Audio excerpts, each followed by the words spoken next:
જય શ્રી કૃષ્ણ, રાધે રાધે. નમસ્કાર દર્શક મિત્રો, સ્વાગત છે તમારું સોનલ ડિવાઇન ભક્તિ ચેનલ ઉપર.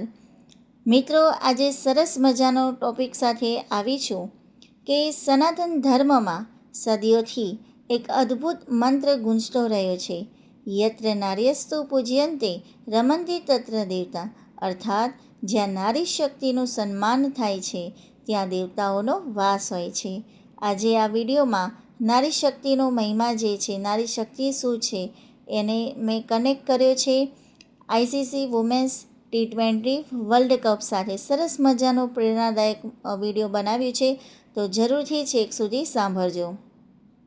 આજે વર્ષ 2026માં આ શ્લોક માત્ર પુસ્તકોમાં જ નહીં, પરંતુ રમતગમતના મેદાન ઉપર સાકાર થઈ રહ્યો છે.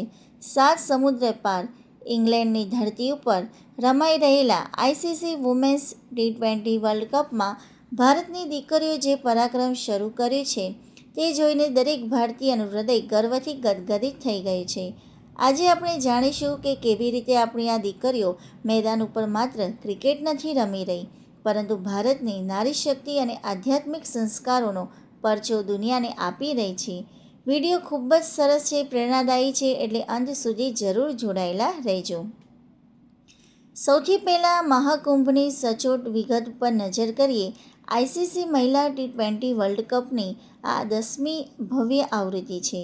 આ આખી ટુર્નામેન્ટ 12 જૂનથી શરૂ થઈ ચૂકી છે અને 5 જુલાઈ 2026 સુધી ઇંગ્લેન્ડ અને વેલ્સના 7 ઐતિહાસિક સ્ટેડિયમ્સ પર રમાઈ રહી છે. આ વખતે વિશ્વભરમાંથી 12 સર્વશ્રેષ્ઠ ટીમો ટ્રોફી માટે મેદાનમાં ઉતરી છે.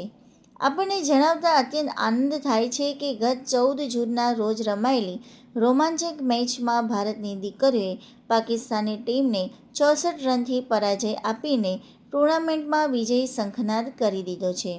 આ વિજય એ સાબિત કરે છે કે જ્યારે દ્રઢ સંકલ્પ અને સખત મહેનત ભેગા થાય છે ત્યારે પરિણામ હંમેશા મંગલમય જ આવે છે. મિત્રો, એક આપણે આધ્યાત્મિક રીતે આ જોઈએ વસ્તુ કે ક્રિકેટ અને ભક્તિનો શું સંબંધ છે, બરાબર? ક્રિકેટને મેં જે ભક્તિ સાથે જોડ્યું છે એ શું કહેવા માગે છે, પણ આપણા શાસ્ત્રો કહે છે કે જીવન જ એક રણ મેદાન છે. શ્રીમદ ભગવદ્ ગીતાના 2 અધ્યાયમાં ભગવાન શ્રી કૃષ્ણએ અર્જુનને કર્મયોગનો સંદેશ આપ્યો હતો. કર્મણ્યેવાધિકારસ્તે મા ફલેષુ કદાચન. મેદાન પર ઉતરેલી આપણી એક ખેલાડી દીકરી આજે સાચી કર્મયોગી છે. તે પરિણામની ચિંતા કર્યા વિના દેશના ગૌરવ માટે પોતાનું સર્વસ્વ ન્યોછાવર કરી રહી છે. આપણી સંસ્કૃતિમાં નારીને લક્ષ્મી, સરસ્વતી અને દુર્ગાનું સ્વરૂપ માનવામાં આવે છે. આ મેદાન ઉપર રમી રહેલી દીકરીઓમાં આપણને એ જ દુર્ગાનું તેજ અને શક્તિ દેખાય છે. જ્યારે તેઓ મેદાનમાં ઉતરે છે ત્યારે માત્ર બેટ કે બોલ નથી પકડતી, પરંતુ ભારતના કરોડો લોકોની પ્રાર્થનાઓ અને આશીર્વાદ લઈને મેદાનમાં ઉતરે છે. રમતગમતમાં ખેલદિલી અને શિસ્ત એ આપણા સંસ્કારોનું જ પ્રતિબિંબ છે. પાકિસ્તાન સામે ભવ્ય જીત મેળવ્યા બાદ હવે આપણી ભારતીય ટીમનું આગામી લક્ષ્ય 17 જૂને નેધરલેન્ડ સામેની મેચ છે. ઇંગ્લેન્ડના વાતાવરણમાં પોતાના ઘર અને પરિવારથી દૂર આ દીકરીઓ દિવસ રાત કાળી મજૂરી કરીને તપસ્યા કરી રહી છે.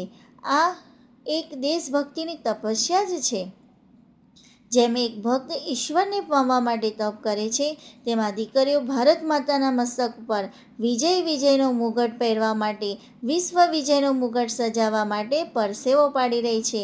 આપણી ભક્તિ ચેનલના માધ્યમથી આપણે આ શક્તિ સ્વરૂપા દીકરીઓના પુરુષાર્થને વંદન કરીએ છીએ.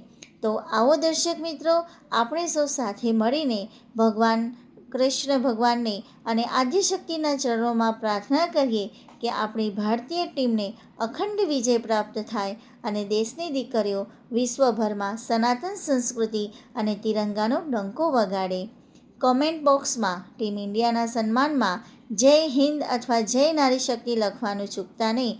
જો તમને ભક્તિ અને રાષ્ટ્રપ્રેમનો આ સમન્વય પસંદ આવ્યો હોય તો વિડીયોને લાઈક કરી વધુમાં વધુ લોકો સાથે શેર કરજો.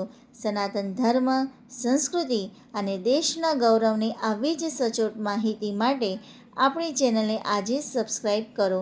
ખૂબ ખૂબ ધન્યવાદ.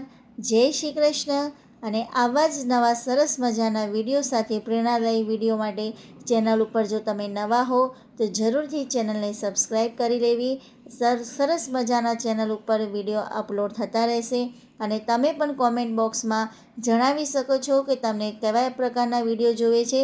તો ખૂબ સરસ પ્રેરણાદાયી અને ખૂબ જ સરસ નારી શક્તિના મોટિવેશનના ખૂબ સરસ મજાના વિડીયો તમને આ ચેનલ ઉપર મળતા રહેશે. તો જય શ્રી કૃષ્ણ. ભારત માતા કી જય.